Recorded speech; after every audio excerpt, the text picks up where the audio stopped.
For this experiment, you will need a cake pan and an old vase from your mom's kitchen cupboard. The cake pan is used to catch the awesome mess you are about to make. You will need a tablespoon to use to measure out your baking soda with. Put about 4 tablespoons of baking soda in your vase. There is no real need to measure out exactly 4 tablespoons of baking soda. Heaping your tablespoons will actually help make your explosion bigger and better. Oh, and don't forget to make sure you're using baking soda and not baking powder. Next, pick your favorite color of food coloring. I chose green and put about 6 to 8 drops in my vase. I also used glitter to give my explosion a little sparkle. I chose another one of my favorite colors, pink, and added another heaping tablespoon to my vase. Now, here comes the fun part. Use your white vinegar and 1 measuring cup. Make sure you have your mom and dad help you with this part because it can get pretty messy and pretty stinky.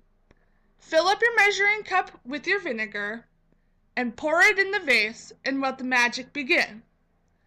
This explosion happens because of the chemical reaction. The baking soda is a base while the vinegar is an acid. When mixed together, they become unstable and instantly break apart into carbon dioxide and water. This creates all the fizzing. After your explosion fizzles out, make sure to help your mom and dad clean up your mess.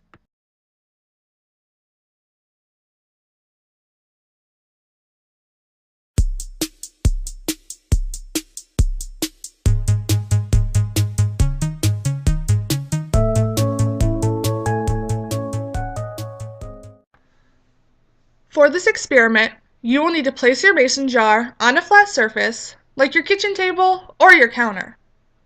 Next, take your soda and pour it into your jar, up to about where my finger is at, 3/4 of the way.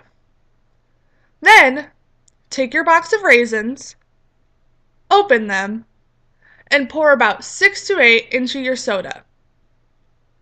Now, let me explain how and why the raisins are dancing. The raisins are more dense than the soda, so at first they sink to the bottom of the jar. The soda releases the carbon dioxide bubbles.